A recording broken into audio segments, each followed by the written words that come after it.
Introducing the Poet Life Podcast. Go check it out today on your favorite platforms, including iTunes, Apple Music, and the website, thepoetlife.com. Find a way, find a way. Ain't get no time now. You on the way, I'm doing fine now. Out of my business. Find a way, find a way, find a way.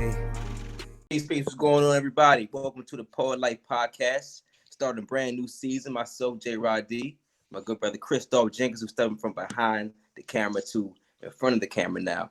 We're going to start off with a whole new season, a whole new lineup, and a whole new format. Now we're trying to get more into the business mindset, not only into the spoken word and the artistic creative side of things. So we have our first guest, Mr. Roscoe Burnems. Now, I want to get into not so much of his bio, but what I've gathered from just what I, looking at videos and trying to read some things and not trying to be too cliche. You know what I'm saying? So what I did get was, in addition to having what you call Traumedy on Amazon Prime, you also are a father. And I watched your TED Talk. And right now with quarantine, I'm not able to see my son as much as I want to. Right. And so, like what you were saying about masculinity and how, like, I'm always thinking about, like, what are they watching on TV? Right. What's going on over there? Who, like how they, like, I'm thinking about a lot of things. Like, I'm trying to show my son is good. I want to hear my son. I'm not seeing, like, what's he doing?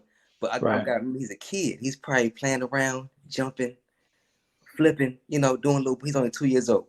So watching your TED Talk kind of let me step back and really see myself in the mirror a little bit and really, okay, slow down. It's fine. There's no need to even think about questions about whatever I was thinking about at the time.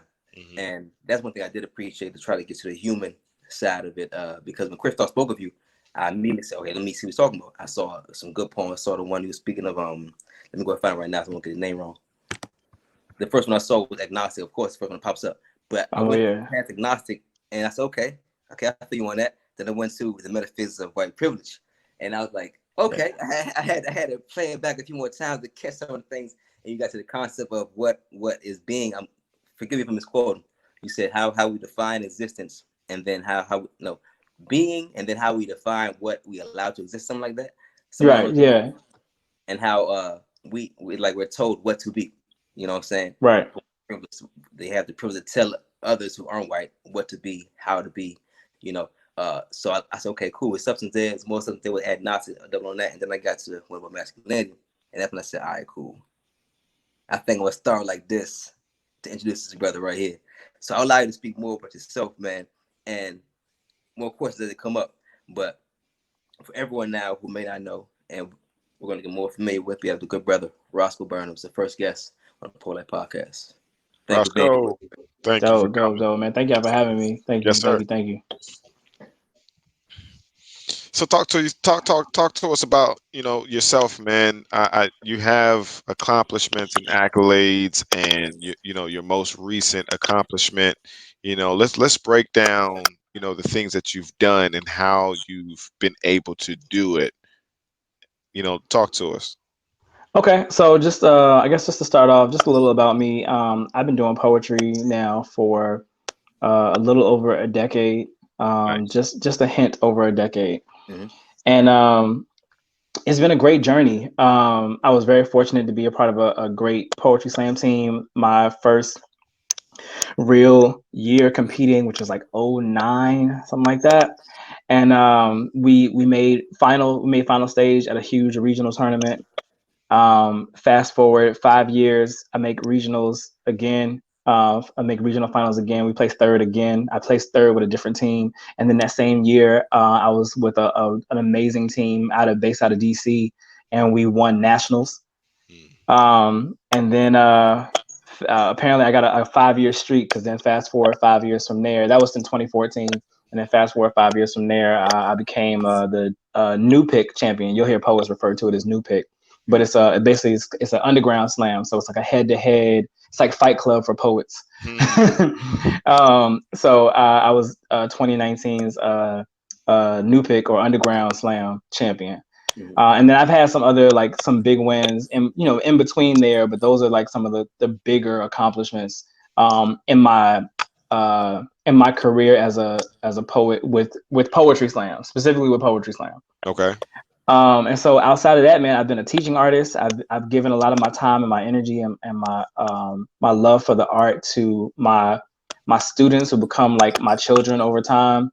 All the high school kids that I work with, all the high schools that I go to, all the nonprofits that I've been working with over time. That's really probably what my biggest accomplishment as an artist Mhm. is for me, is being able to like not only just like use what I know and do write some great stuff within the art form and write some great poems and all that kind of stuff, but then to be able to take that knowledge and then be able to give that to somebody else who can take it and do 10 times more with it than I ever did.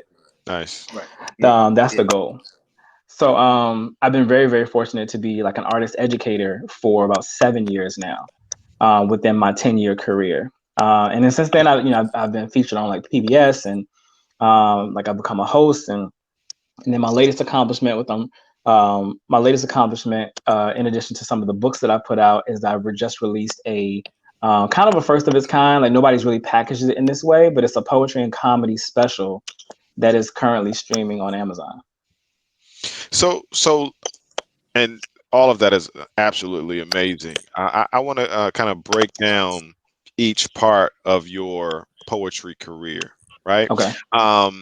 One of the parts I want to talk about is the slam journey, right? Uh, does the slam speak to um, giving, like when you're winning and you're getting trophies and things of that nature? Is that increasing your status as a poet in the poetry community or in the poetry industry? Does that also give you more opportunities? Right? What does that do for the poet? So I'll tell you what. So when I first started out, I mean, slam was kind of everything. And if you were like this slam champ or you did really well at slam, whatever, like it could legit get you like shows, like small gigs, big gigs, all that. You know what I mean? That kind of changed over time. I think what happened is that people realized that just because you were really dope at a poetry competition doesn't mean you put on a good show. Got Um, and so the game changed a little bit, and so that slam didn't really get you the same, it didn't afford you the same opportunities as it did, prior to that, right? It kind of changed somewhere around like 2012, 2014. Um, but what it did continue to do is it was a great stamp on your resume, right? If you were doing really well, it did show that you were more than likely putting out quality work, at least on yeah. stage. And it was a great networking opportunity because your network and your reach is very different than someone else's reach. And if you've never been to any venues in the Midwest, any venues in Cali, or any venues in New York, or whatever the case may be, you're likely to see poets from that area Mhm. in a slam, in a poetry slam, especially larger competitions that are national or regional or what have you. And so, I wouldn't have gotten a feature at the New Eurekan or a feature at Austin Poetry Slam, or been able to do certain colleges had I not been able to network with some of the other artists that I've seen in that area. So it was definitely a great stamp on my resume, and then it helped me kind of like put me in spaces with other poets who were doing similar things, putting out similar work, had similar goals, and it allowed us to pool our networks together in order to broaden my reach, broaden their reach. We've been fortunate to bring amazing talent to Richmond, Virginia, where I'm from, born and raised. We've been able to bring great talent here, and other people have brought me out to their city, and so it's been a great. It's still very much a great networking tool. And even though like winning a slam doesn't necessarily afford you like this like tour or whatever, it does put you in spaces that allows you to create those opportunities. Dope. Dope. So, with that being said, with the name and the title, a slam poet, um, business wise, like you said, that adds to your resume, that adds to your name, because it's almost like you have your name. It's like a, the doctor has PhD on his name, or MD, Right. or right. You also you're not just a poet, but you're a slam poet Mhm. as well.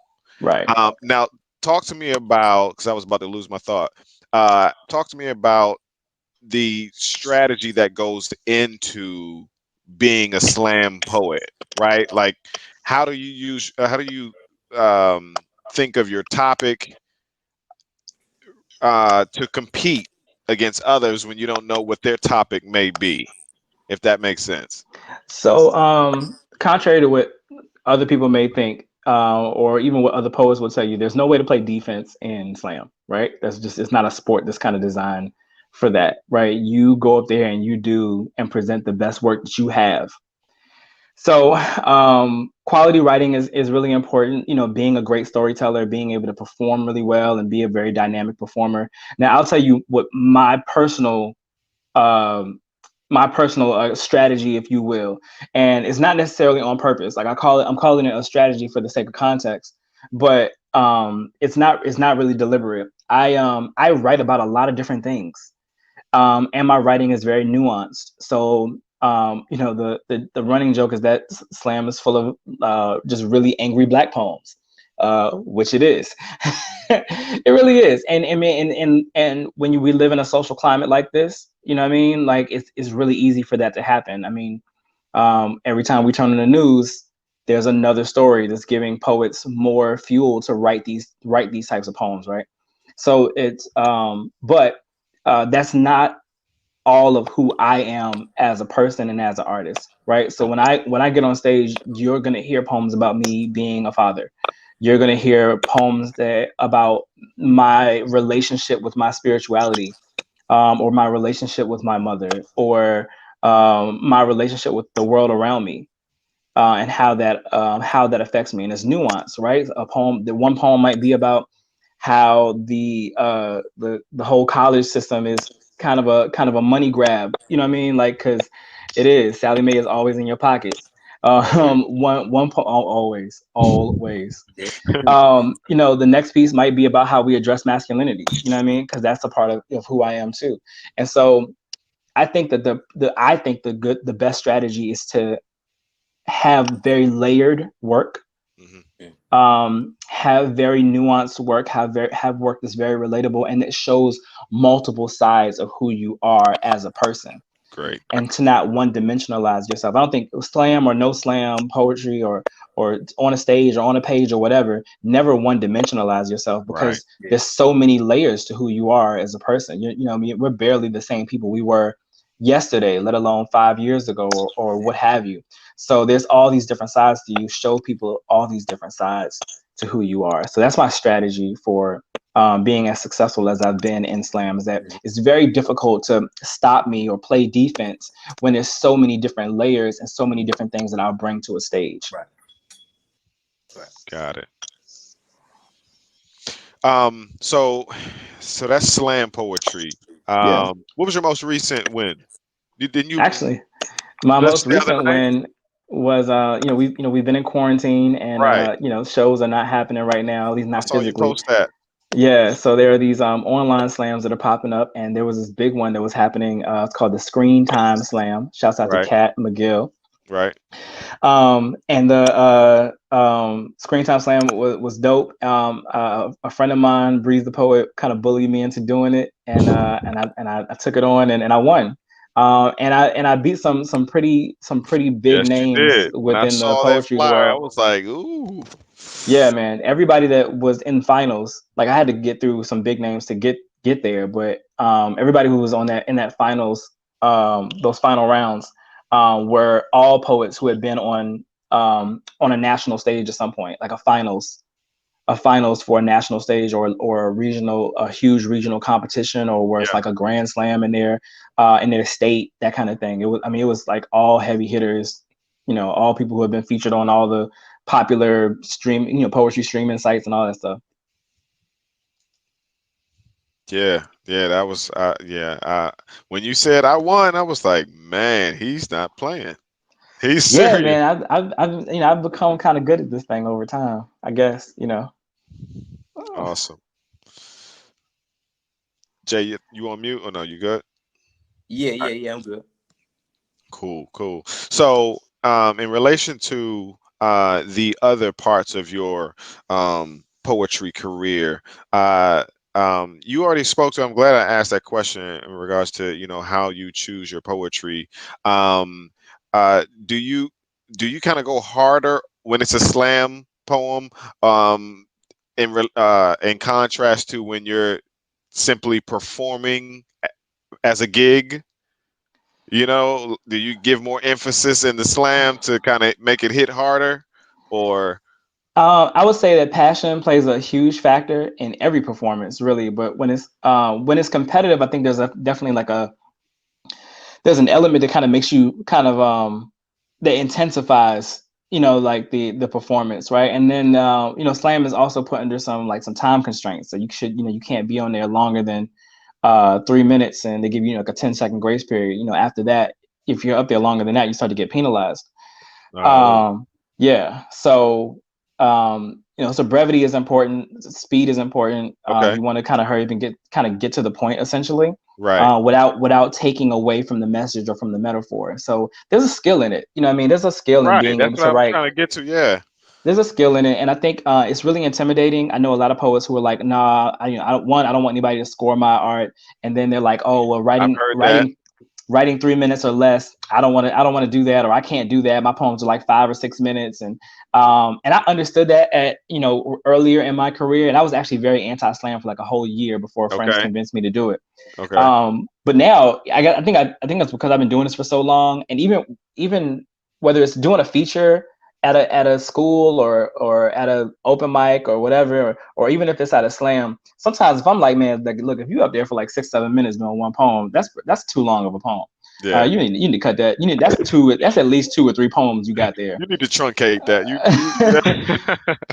That's a long poem, man. Yeah. I don't even like songs that are 6 minutes. Yeah. Yeah. You Yeah, know but what you I mean? wouldn't normally hear a 6 minute song. Right. Yeah, You that's know what I kind of mean? like So when you're up there and you're like, oh, my poem is at least 6 minutes. I can't dumb it down, or I can't water it down. I'm like, maybe you should just try. yeah. You should just try. Yeah. Yeah. Yeah.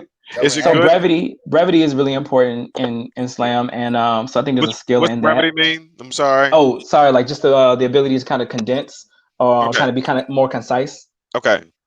Got it. So I think that's really important, and it does add like a layer of intensity to it. There's a competitive edge. I'm very competitive, and I don't want anybody to like outperform me. So there's some friendly competition there, and I think it enhances the experience for the artist and the audience, really.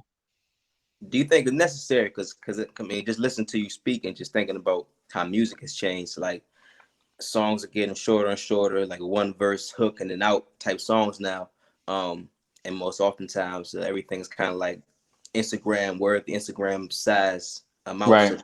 of digestion. So when it comes to slam poetry, normally you go to open mic, they say you have X amount of time to perform anyway. Do you think poetry is kind of, I don't want to say shifting, but kind of realizing the necessity more so now for slam poetry in the time of attention span being shorter and shorter, so they say. And I asked that question because I know some guys now who are still anti-poetry for the very reason that you have stated. You mean anti-slam or anti-poetry? I mean, I part itself, anti-slam. Yeah. Yeah. So I think slam had a huge rise kind of like in the 90s, like Yeah, going went into to the like moon, yeah, early that big soul 2000s, wind and and everything. then kind of hit a dip where it just wasn't as popular anymore. People were kind of just over the novelty of it. But I do think that there's something about slam that is appealing now, to your point, that people have much shorter attention spans. Yeah. They don't want to hear a 6 minute song, and sometimes I think now, and I think two things are happening. I think we're in a world where people want to be wowed right away, and when you're at an open mic and you get all this longer length of time, people are like, kind of waiting for you to kind of get to it, get to to the meat of the performance. And with slam, you're doing that almost within the first minute. So it forces you to grab people right away. Comedy is kind of the same way, and that's something I've been dabbling in with now that Traumedy has dropped. Comedy is the same way. You got to grab people fast. You got to grab people in a hurry, Right. and make them laugh right away before you lose them. And I'm working on that now as somebody who's like aspiring to do more comedic things. And so but yeah, to your point, like people want to be wild right away, and so I think that's happening, and I think we're in the podcast generation, right? Yeah. Like podcasts are more popular. Right. People are listening to all of them all the time, and so there's a thirst for the spoken word, even if that's not poetry, right? Even if it's just three people kicking it, you know what I mean, and talking art Yeah. or culture or whatever. People want just the spoken word. All the audiobooks are on the rise, Hmm. right? Yeah. Because people want to hear the words. They don't just want to sit and read, or they don't have the time to sit and read. So poetry kind of gives people that. They get an opportunity to kind of sit and hear the opinions about culture, about art, about life, about God, about racism, or anything, and they get to digest that in, you know, in 3 minutes or less. So, next question: when did you decide to take your poetry to multimedia, from just being in front of the microphone to going to comedy? You know, going into film and going into, presenting what you present now. Like, what was the mindset behind it? Because I know it came out of necessity, but what was the dissatisfaction I guess you may have felt? So definitely came out of necessity. I think that's the first part of this. So like the game changed, and when I got into spoken word, everybody had like a poetry CD, right? They had a poetry album, and it was on some Jill Right. Scott kind of, you know, Right. we talking over words, just jazz Right. playing in the back, you know what I mean? Right. And then that I got to be honest, I was hitting the road, and it wasn't selling, you know what I mean? But we were also Yeah. starting to merge into a generation that wasn't buying CDs, right? They weren't even buying anything that was tangible. They wanted to know where they could find me online. Right. And so it's like, oh man, like, you know, you got to kind of shift with the times. And so that There changed you. a lot of things. It was like, okay, I had CDs. All right, CDs ain't selling no more. Then it was like, okay, you can download me at Bandcamp or whatever. Mhm. And then, or you could find me on this website where you can listen to the album. And then that was kind of, you know, kind of shaky or whatever. And then it was books. It was like everybody was like switching over to books, and people were buying them. It was like kind of a novelty. Even if people weren't reading them, they wanted to say they bought a book from you. Right. Right. But even that has been kind of like up and down, and now we live in this world where everything is you can stream anything, right? You can stream absolutely almost anything, Right. and so you got to shift when the culture shifts. You got to Right. shift with it, or you're gonna get left behind. There you go. And so, like I'm not necessarily streaming on like Spotify and all that stuff yet, because I haven't taken the time really to just change the media over. Right. But uh, but with in the theme of that, like I wanted something that was still visual, right? I still wanted something that was still visual, because my passion has always been being on the stage, being on the stage and being in front of people. And I was like, well, how do we find a way to create this and create some passive income, Right. and change with the times, and still find a way to fit this into what I love doing. Definitely. And so then Traumedy was born. It was an idea I had been sitting on for a minute. I tell a lot of jokes when I'm on the road, in between poems, because I don't want it to just feel Right. like it's poem after poem after poem, especially because my poems are kind of heavy, and you know, people, you don't Lights it want to up. leave people there. You know, you want to give people some breath Right. in between. And I love telling jokes. I've always loved stand-up comedy. I fell in love with it when I was like 8 or 9, and my mom let me watch Def Comedy Jam at an age that I should not have been watching Def Comedy Jam. And I remember seeing Bernie Mac on stage, and who's still hands down my favorite comedian of all time. And I remember seeing Adele Givens and a young Martin Lawrence, and just being wowed by the storytelling and the humor and the physicality too. You know what I mean? Yeah. Anybody who's watched Bernie Mac, there's a lot of physicality to the humor. Same thing with like Robin Williams and Jim Carrey. You know what I mean? Like there's a lot of physicality to the humor. Tommy Davidson.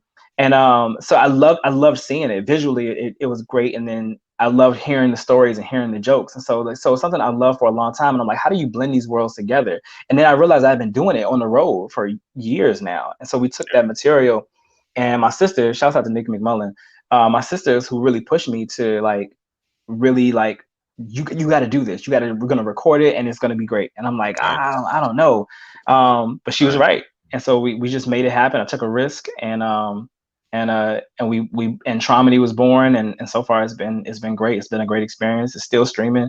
People are still watching it. I'm still getting hundreds, close to thousands of streams. Yeah. And I'm super excited about that. So I want to ask, because you and I, we talked about this before. So initially, the goal wasn't to get it on Amazon Prime. The Right. goal was to put on a live special, and that was Right. the goal, right? And yes, and so I knew we wanted to record it, but like I was telling you before, I really didn't know what we were going to do with it. Right. Yeah. I didn't know what we were going to do with it. I just knew we were going to record it, and I'm thinking about like, well, do I just put it on YouTube, or like, do Right. I like I don't even know where to begin. We thought about Facebook Watch, and I'm like, well, I don't know how do we make money off of this? You know what I mean? Because Right. it's still my art. It's still how I pay my bills, and There you go. so we were trying to figure some stuff out, and then I ended up talking to a friend of mine who did a few documentaries. Actually, I was in her most recent documentary at the time, which was a documentary called Man Listen, and it was a documentary about Black men and mental health, which is a huge passion of mine. So the documentary was like a roundtable of me and some other brothers really talking about our own personal struggles with depression and suicide ideation and some more. And she had put that documentary on Amazon, and it was streaming and people could watch it. And I was like, oh man, this is dope. I'm watching it at home, and I'm like, oh man, this is crazy. So Right. when we reached out for a director, I hit her up and I was like, hey, would you be willing to direct this project that I want to do? And I told her about it, and she didn't understand it. Right. Right. She didn't understand it, but she was my friend, and she was like, well, if this is important to you, then Right. then let's do it. And so over time we sat with her and my editor, and I was explaining like how I wanted this to look, and she was like, okay, let's just do it. Right. And I think I understand, and we had, and she made it happen, and she kind of held my hand, and I'm very grateful for her, Nakia Cherie. I'm very grateful for her for like walking me through the process, because without her, I wouldn't even have thought to even put it on Amazon, and it wouldn't even be the success that it is now. So, would you say the key is to simply start when you have an idea? Yes. So look, I'm a firm believer in vision boards, right? Like I put Okay. everything on a vision board, and this is how I've been able to check off. I mean, literally everything from the house that I'm in to the career that I have. I have put it all on a. Even if it started out as just me stapling pictures to my wall. Right. So I'm a firm believer in a vision board, I'm a firm believer in that your job is not to know the how.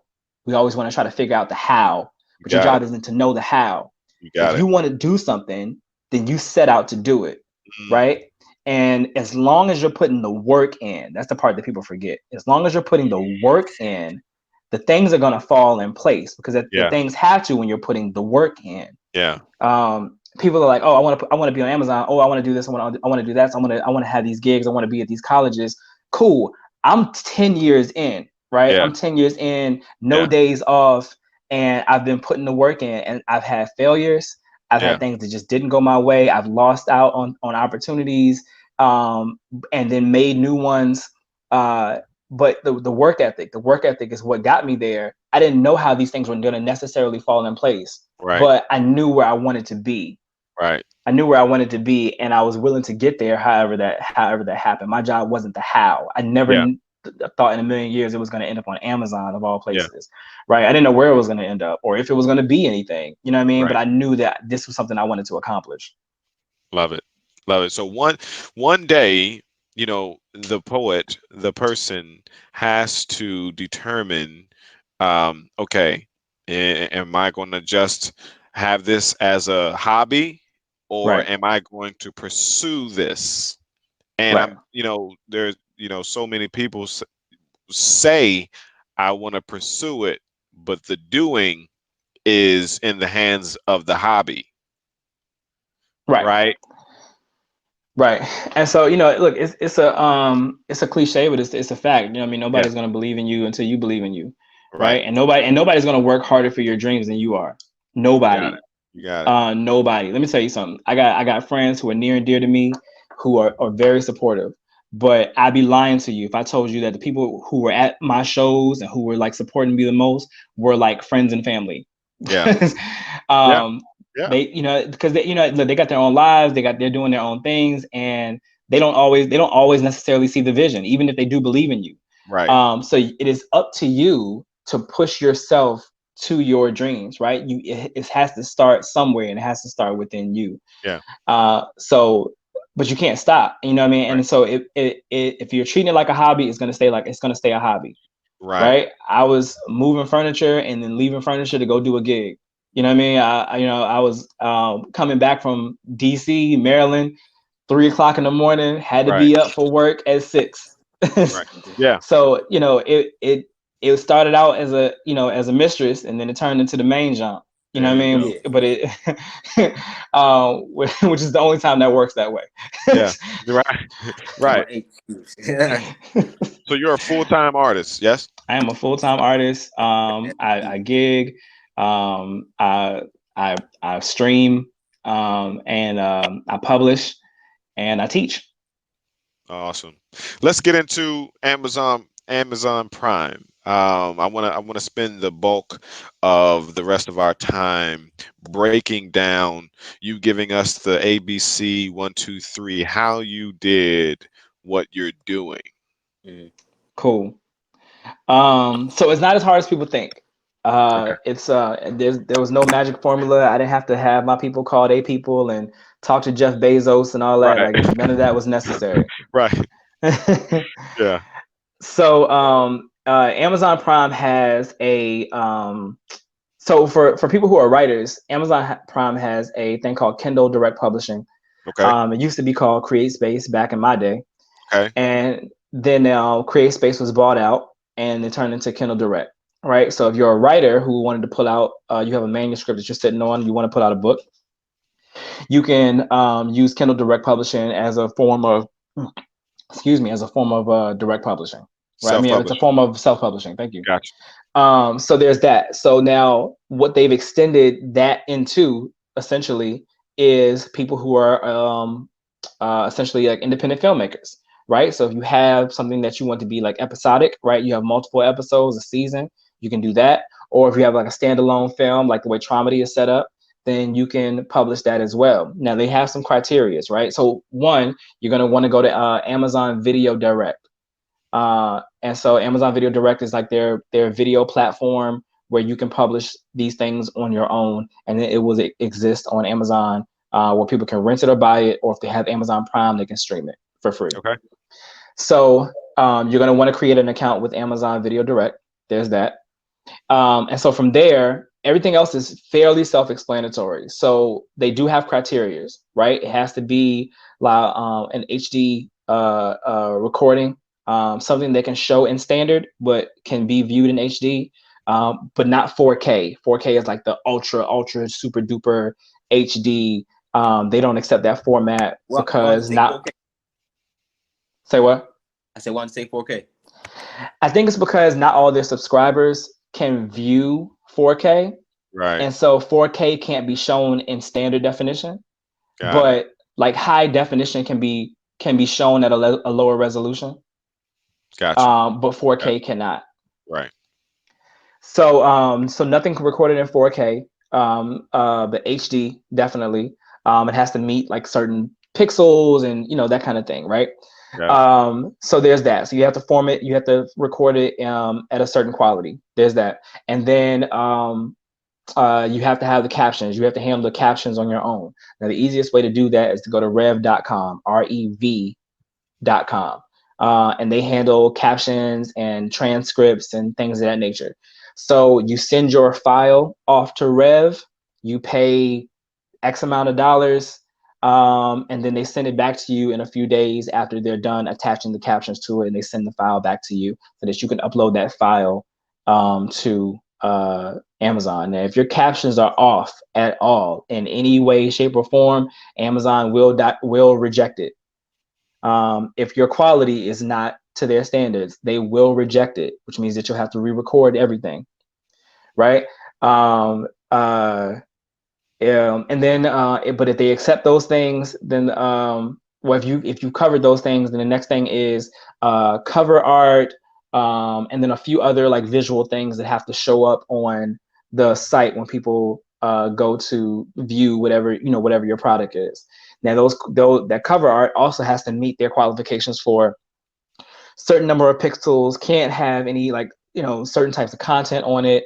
And they have a long list. They have a long list of the criteria for uploading that. When you've done all of that, you hit publish, and then it gets sent off to a representative that works for Amazon who will watch whatever it is and look at your captions, look at the film, check the length, view it for the content, make sure the rating system is correct, so on and so forth.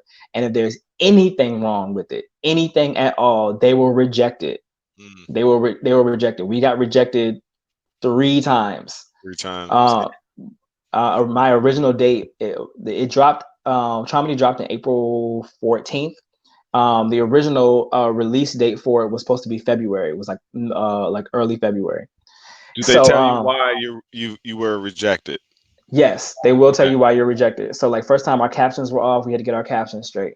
Second time, the number of pixels for our cover art was off. We had to change what we thought the cover was gonna, what the cover was gonna be.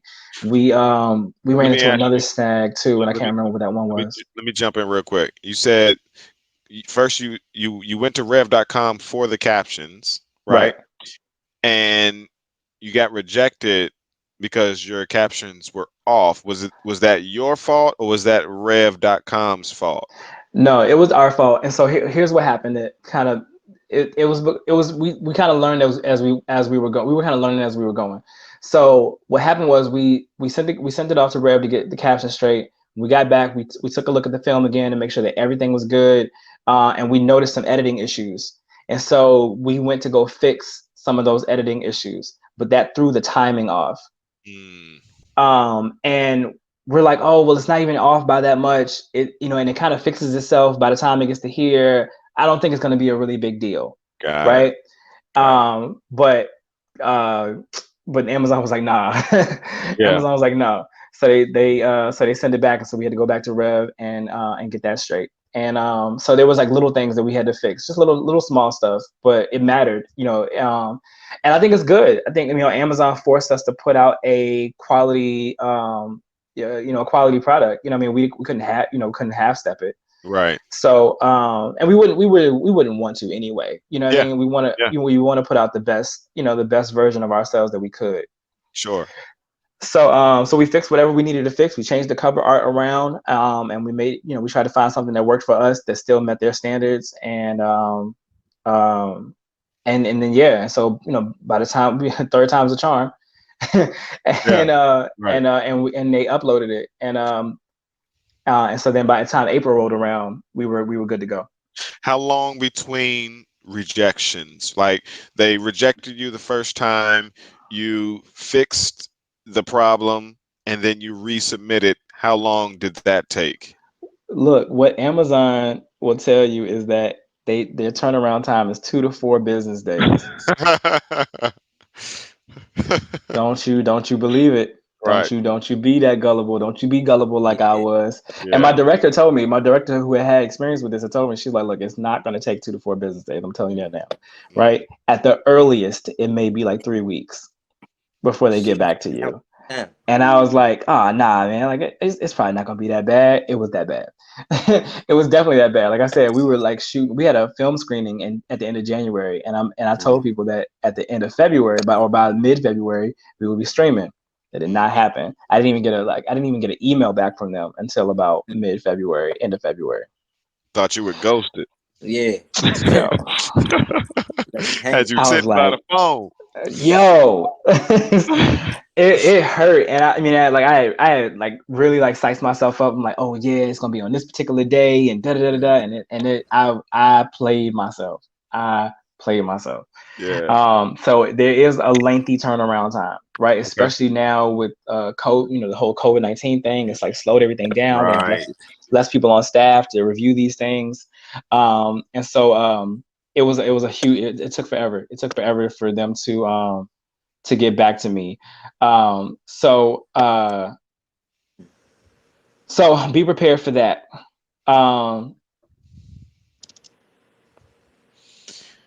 right, he's gonna jump back in.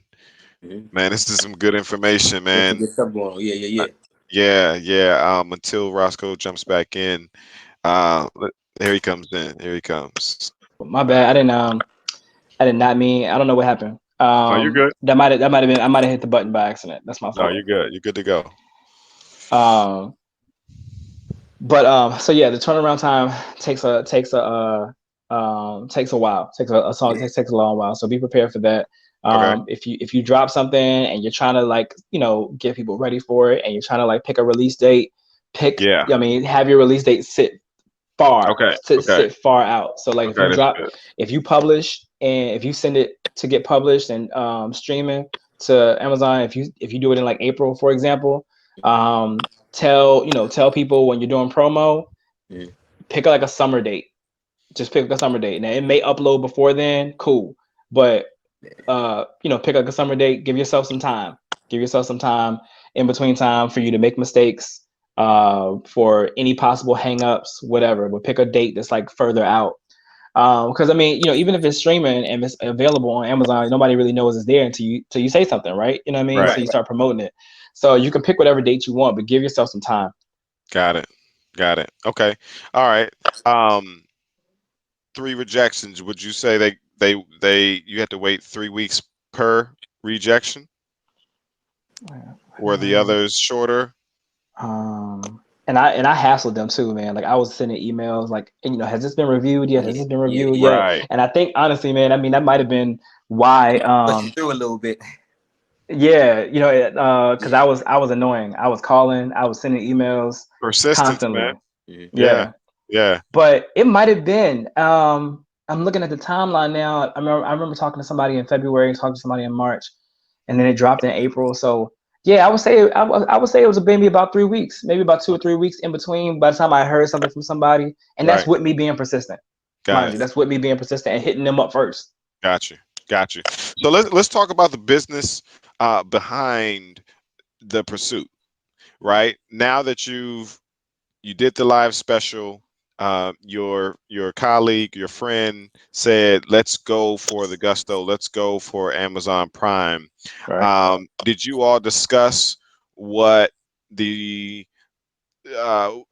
strategy, or did you talk about whether this is a money move, or more so a more strategic play to boost your status? Right.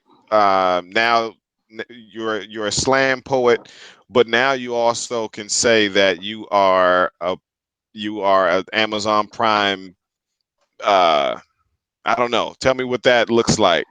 So it's playing chess. You know what I mean? Okay. And any type of career move is that's what you're playing, right? Life is a game of chess. So this was not like a money grab. You know what I mean? Okay. Anybody just for people who don't know about streaming, you don't make any real money off streams. People who are streaming on Spotify, you're getting not even pennies you're not even getting pennies on the dollar.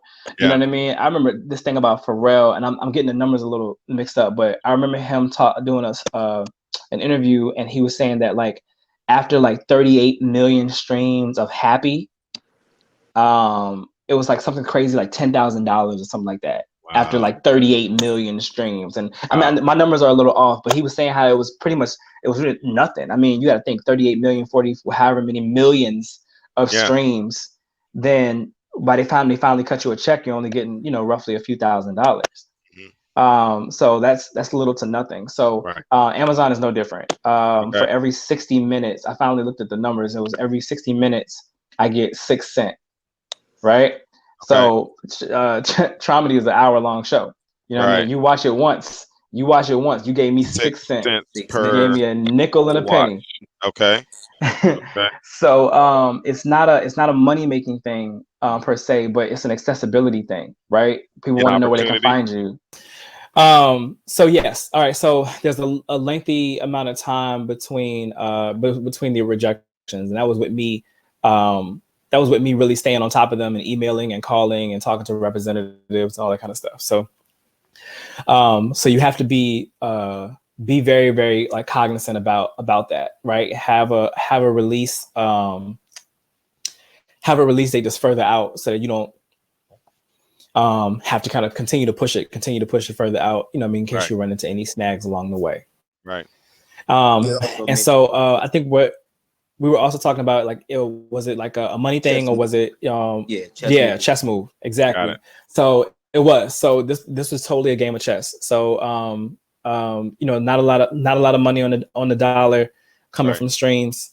6 cents. So for every 60 minutes somebody streams it, I get 6 cents. Just to be fully transparent. So watch it a bunch of times. Yeah. Yeah. Right. So yeah, so it's not a money grab. Yeah. There's no money in it, but there is an accessibility to it. People always want to know where they can find you. People Right. want to know like how you're accessible, where they can see you, even if you're not at a show, so Right. on and so forth. It keeps you relevant, and as an artist, relevancy is everything, right? Huge. You want to always be relevant, Right. because that creates more followers, that creates more fans, and that creates more streams of income, Indeed. right? Particularly when you're pulling out a quality product, and then a product that has like a certain audience. And so here's why that part is important.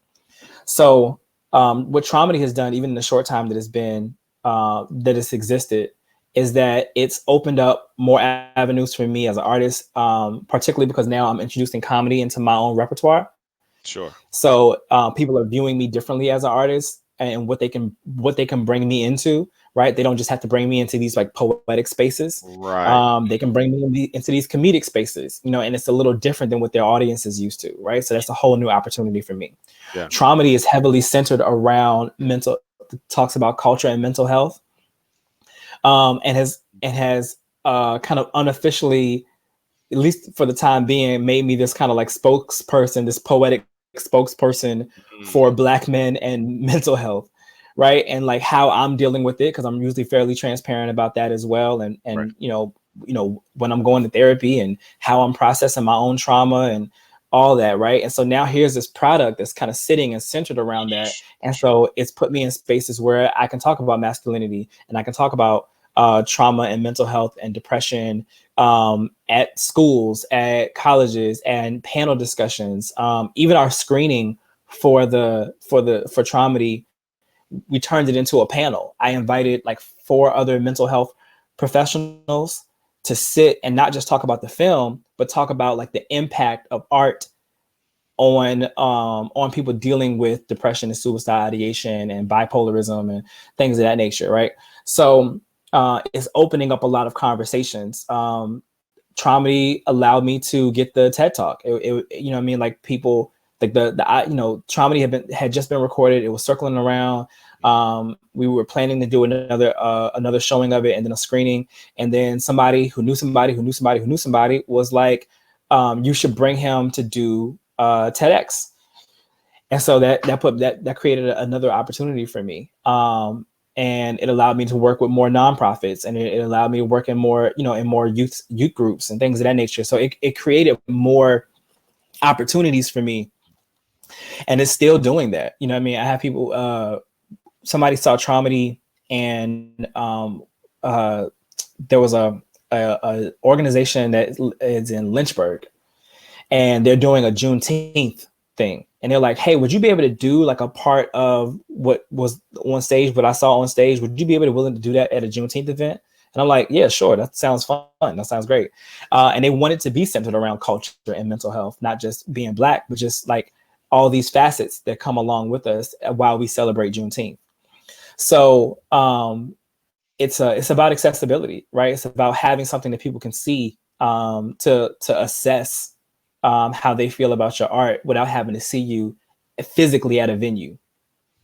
Got it. Got it. So that chess move has also gone before you, basically, right? And created rooms for you to walk into, Definitely. right? Absolutely. Not only that, it has enhanced your resume, um, you Definitely. know, really nicely, right? And but also verbally, where, like you said, if someone asks, where can I find you, or where can I find your work, you're not just saying, yeah, find me on Instagram, at Right. Roscoe Burnems, look at my stuff, my clips, but now you can say, yeah, plug in your your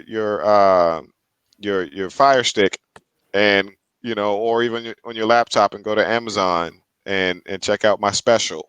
Like, oh, Right. eyes open, like, oh, Mhm. okay, all right. And then they're like, yeah, we can do some major things with this gentleman Yeah. here.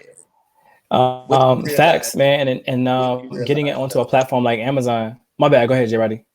Nah, but I say, when did you realize how inspiring this can be, just from seeing like we went through the timeline of just attention span and technology and whatnot.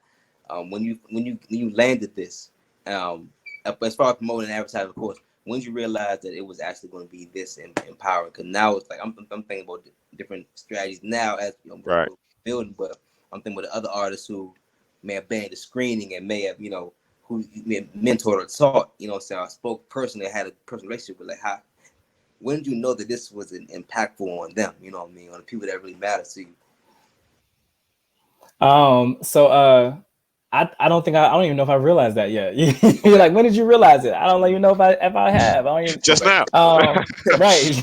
Yeah, I was this Yeah. I was this day old. Right.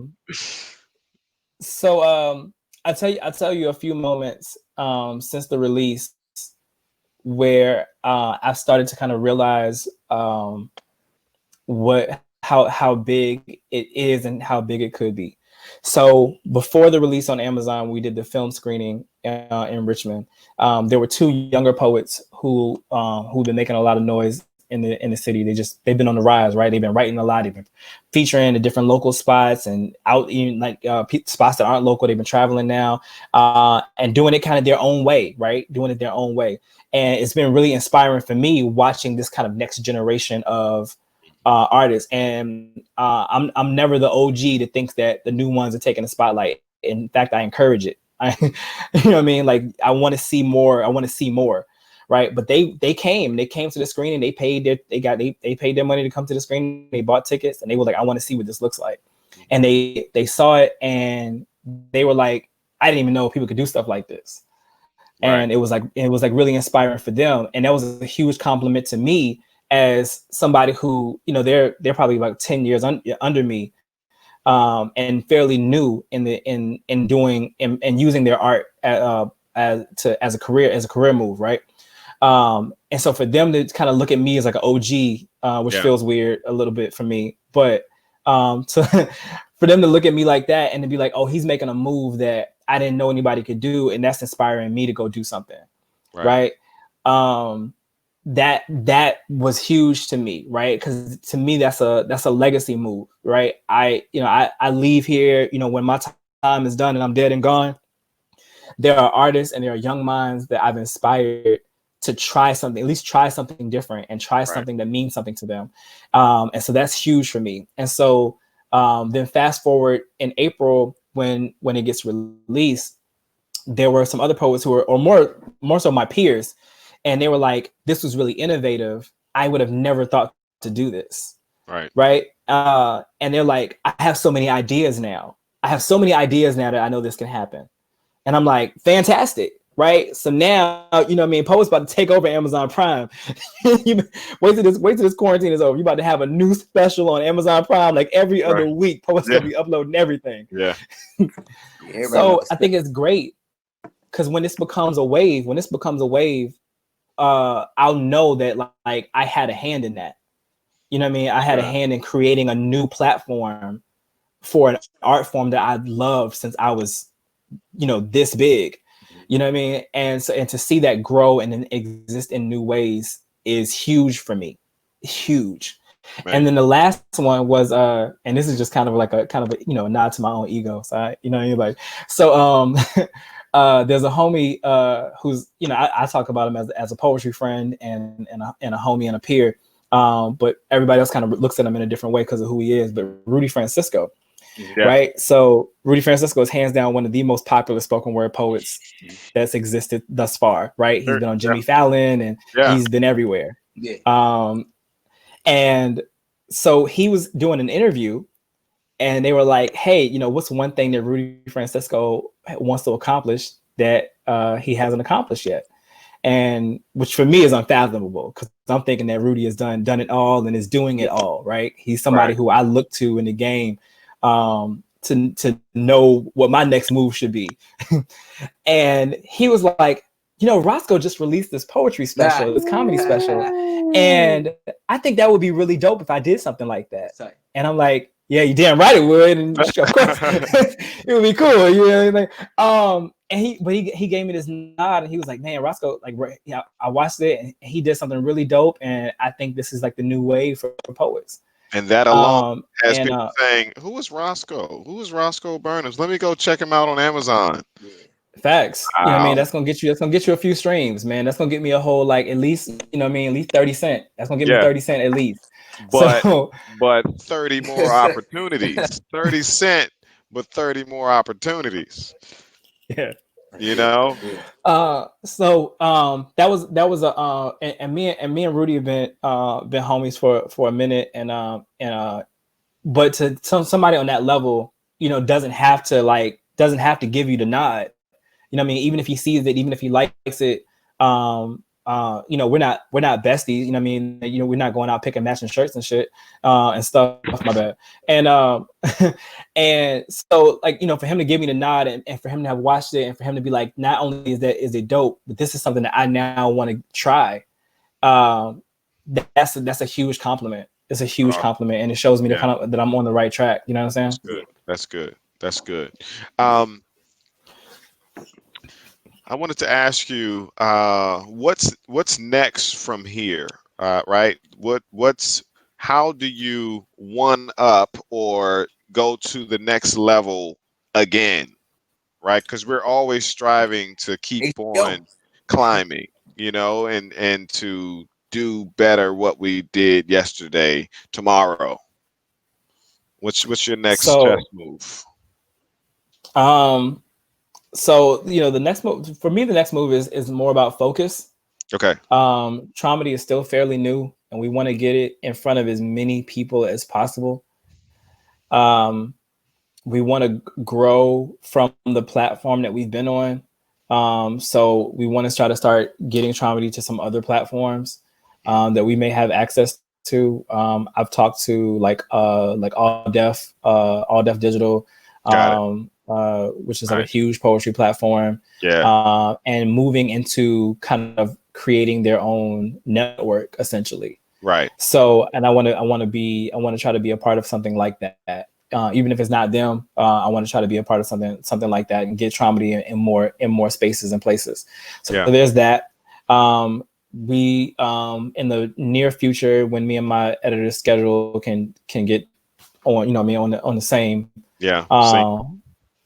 Right, so can get in sync. We want to extract the audio and upload it to like other streaming platforms. So like, Spotify or, Tidal and all that kind of stuff. So that people can access that in that way. Almost like the way that comedy albums exist, right? There's comedy albums that are out and you can listen to them on Spotify or, all these other streaming services. There's that. And so I want to try to shoot for that. And then Sirius XM has a comedy station, particularly one that plays a lot of clips from newer comics.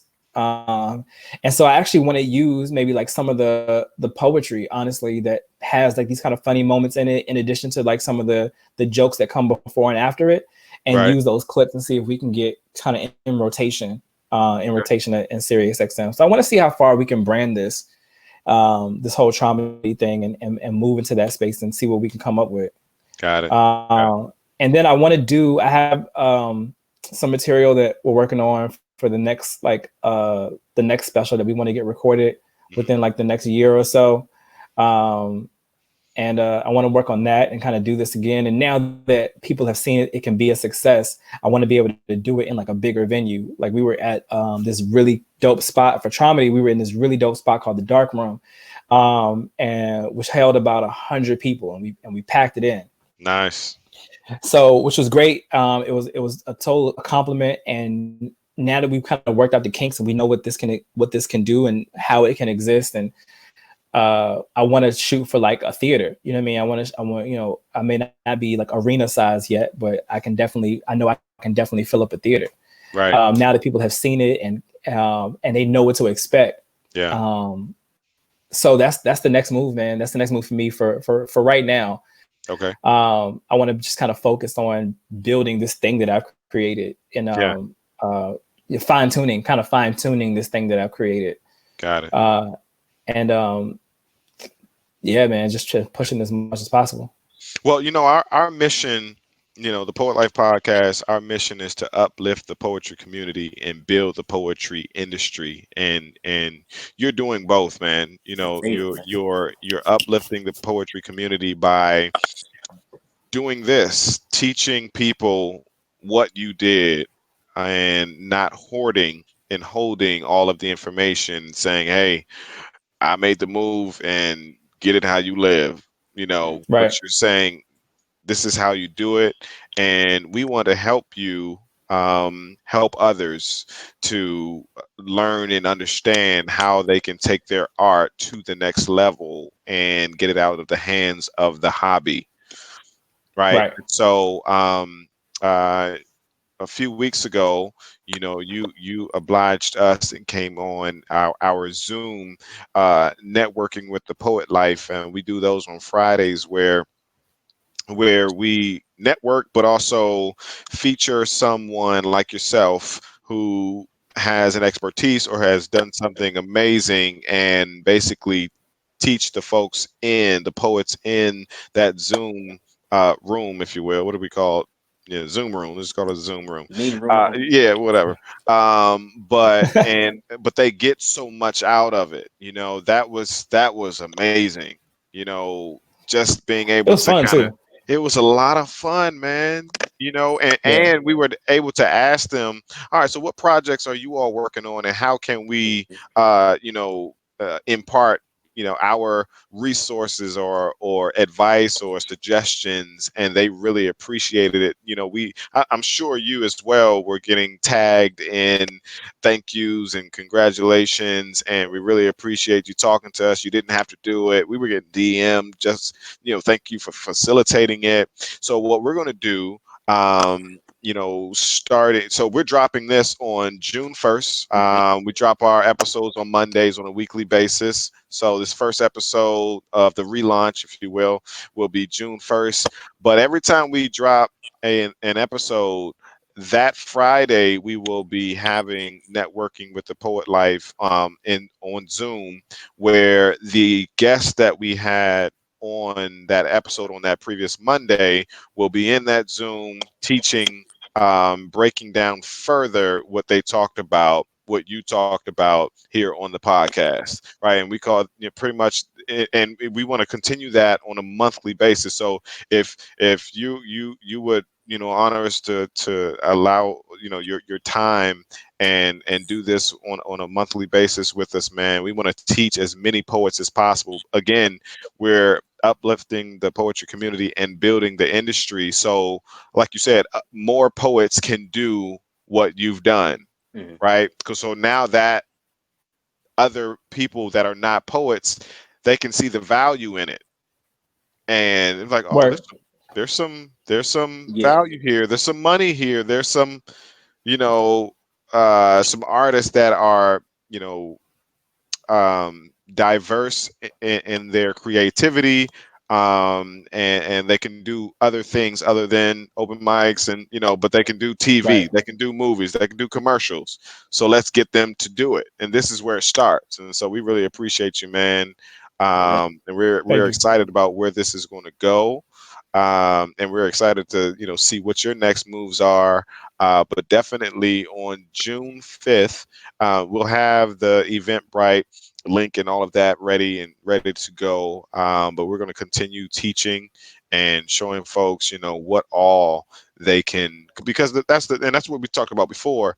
Now they can see from someone in their community that it's possible. Right. Right. Right. Talk about that briefly. Just being that example of what's possible. It's been an honor, man. It's been an honor to have your peers and people who are watching you to be like, you push the culture forward. There you go. And it comes with taking some risk. I mean, we took a risk, and it paid off, or it's paying off. And so, no great change comes without risk, without, the risk of failure. That's how we learn. That's how we grow. That's how we evolve. And so I'm proud to just be a part of that. Awesome. Awesome. J. Rod, do you have anything for Now, this Roscoe? made me think of someone was thinking about this morning. I heard somebody say one thing that a master does. So I'm big on like using this time right now to discipline, self mastery, get myself together, like small things, like tweaking small things to myself. There's a quote the guy said. He said, "The one thing that a master does is make the way for a grandmaster."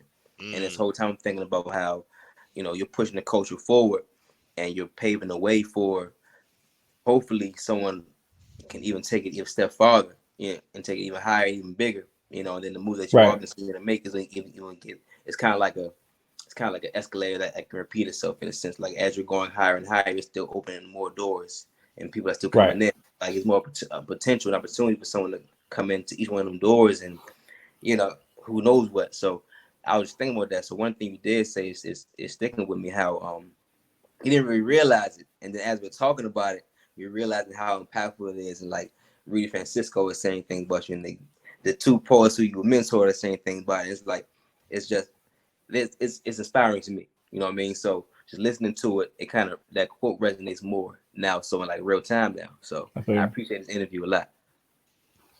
Thank y'all, man. This is dope, yo, and I like what y'all are doing. Really. yeah. Yeah. And like you said, what Rudy did for you, when you go forth, because you were just on a podcast. What was that gentleman's name? Oh, the William the Randy Wilson podcast. Randy Yeah, Wilson yeah. podcast. I saw that, and just us with you being on it, and I saw you posted on Facebook. We're talking about his podcast, and hopefully by us just speaking about it, our viewers will then go check his podcast out. And when you go do Right. other TV shows and Yeah, podcasts and things of that nature, oh yeah, we were just on the Poet Life podcast, and that's how the industry grows, and and Right. and so that's what I'm really excited about, man. And I really appreciate you offering yourself, and uh, welcome to the Poet Life community, man. And but Thank you, man. also becoming an instructor in the Poet Life University. yeah. Yeah, Word. yeah, definitely, Yeah, this man. this is dope. This is dope. Thank y'all for this. Super, Thank you. really Yes, super sir. excited about it. What do you have? Anything? You have anything that you want to leave off with? Um, look, I think it's really important for artists to know that it's the process is taxing, right? It feels that way. It can feel really draining, but when you're doing something you love, I mean, the old saying is if you're doing something you love, you never work a day in your life. Right. But it's not true. It still feels like work, but it's Yeah. rewarding. It's really, really rewarding. I mean, my thing is, you do what you love and you love what you do. Right. So if you make that a goal, then the work always feels worth it. It always feels rewarding. Awesome. So you just have to keep going. You know what I mean? Yeah. I'm years in, and I've had some failures and some successes, and that's just a part of it. And I'm proud of both Yeah. because they turned me into the artist I am. And they help kind of push me in the right direction. Yeah. Yeah. Awesome. Awesome. Thank you Yeah. so much, brother Roscoe Burnems, poet Roscoe Burnems. We truly appreciate you coming on the first Sir. episode of the Appreciate Sir. y'all. relaunch of Poet Life Podcast. Please go follow Roscoe Burnems and go check Yeah. him out on Amazon Prime. You Promise. know, Yes. Do that's that heavy part. to be able to say, So after him will be a lot more because of him. Mm-hmm. And this is what we're going to do. And we have a lot of work. You and I, we were just talking about. We're coming up next to do something on Amazon Prime, and you're going to be a part of it. Yes. Yeah, I'm excited. definitely. So Yes. we'll be revealing more about it, and we're truly excited about it. You all can find us on any Poet Life, I'm sorry, podcast platform. We're on everything right now, so just check it out. share it, and please follow this gentleman here. He's doing some major Yes. things, and we're just honored to be to have him on our platform as well. And so, whatever you have going on, Roscoe, we want to offer our services, our resources. What we have is what you have, and we're going to continue to build this community and this industry, man. Thank you so much. J. Roddy, what do you have? Man, thank you so much, good brother. I went to the people's website now. They can find you. This is the most active one I saw. RoscoeB.webs.com, correct? Yes, sir. RoscoeB.webs.com. You can find the bio, some of the videos and contact. Also, you can find on YouTube, Roscoe Burnham. Right. And then again, we got Traumedy on Amazon Prime. I'm inspired as an author myself, trying to create my third book right now, and just like in the writing process. And a friend of mine who's helping me write the book, we were talking about how to get it from the actual manuscript to the screenplay to on screen. And she's in LA right now, so she knows people and she has connections in the media and marketing agency and stuff like that. And we were trying to find a way to get on Netflix possibly. And you speaking of Amazon Prime, that's kind of like let's go ahead and try to look at this now. Let's I mean? go. We try to take it Let's this way. go. You know what I mean? Let's We know go. we're trying to be the big fish right now. Let's just try to take this way and then see what we can build. Because I'm looking at you right now. It's like another thing that stands out to me. I'm sorry, Chris, I'm taking our time. No, go ahead, man. We're good. Malcolm Gladwell's book, David and Goliath, and he said some people seek to be a big fish in a small pond, while others seek to be a small fish in a big pond. And it's kind of like, where do you feel most comfortable? And he gave an example of a group of artists and how separately they couldn't get their pieces in the big, auctions and whatnot. But they came together and built their own little section of art, and then the people who were the big artists came to them now, and that's how their pieces became well known across the world. And these are artists that we know now, like the Van Goghs and the Rembrandts, all these guys like who had to come together type stuff and really, get out there. So it made me think of like the Renaissance era, man, like brothers and sisters coming together. Yeah. They're trying to build their own pocket. For that pocket, they start taking over different corners, and the corner turn the whole side and turn the whole wall. So yeah, I'm excited, man, to say the least. Thank you, man. Awesome. Gentlemen, go for it. I just to JYD's point about the story about the artist, right? Like having a team behind you. It's hard doing a lot of things by yourself. So if you got people who are if you have people who are really in your corner, like call in a favor every once in a while, you know what I mean? Yeah. Like, I had a homie come through who was willing to host. I had a friend who's, had some directing experience who was willing to come in and direct. And I knew somebody who was the editor, and, use whatever you have in your network, you know what I mean? And if you don't have it in your network, then somebody else probably has it in there. So like, just reach out and just make it, make it happen. The venue that we had, I didn't even know about it at first, but, a friend of another friend had a show there, and we went and they had a connection with the person who ran the venue, and so that's how we were able to get our foot in the door. So you never know how these things are going to happen, but build a team. If you got people who are really standing behind you, build a team as best you can, and work from there.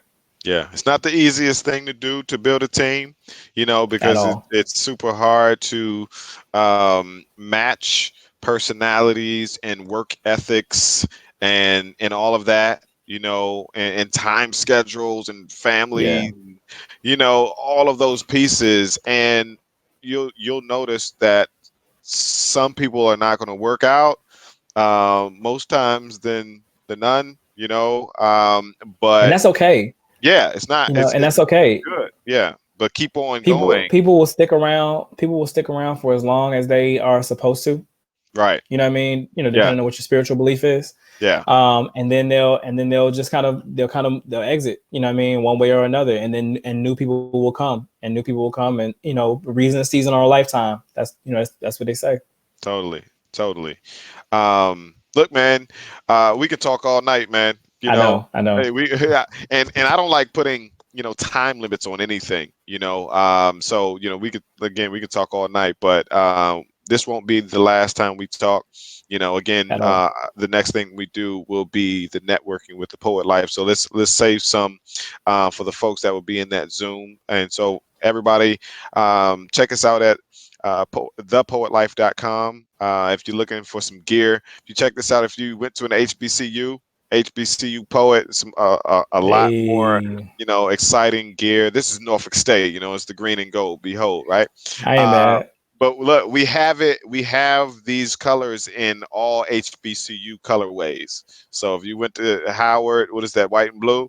We have that for you, Yeah. And so that's poetlifegear.com. But just check us out. Virginia State in the building. Shouts out, shouts out to my Trojans. What's your colors? What's your colors? It's orange and blue. Oh, we got you. We got you. We gotta Word. get you one of these HBCU poets, man. But yeah, man, this is what we're doing. We're uplifting the poetry community and building the poetry industry, and this is where we're starting. And come on board. Reach out to us on Instagram and Twitter at the Poet Life or Poet Life Podcast. And let's go, man. Let's take the culture and push it forward. And Roscoe Burnems is making it happen, and we're super excited to see who's coming on next. And I believe the next poet to come on is not. I'm not going to do that. You'll see. You just got to come back to our page. Go to YouTube and look up Poet Life TV. Doing some major things. Roscoe Burnems, thank you so much. We really appreciate you, sir. Appreciate y'all. Yeah, appreciate it. Indeed. Introducing the Poet Life Podcast. Go check it out today on your favorite platforms, including iTunes, Apple Music, and the website, thepoetlife.com.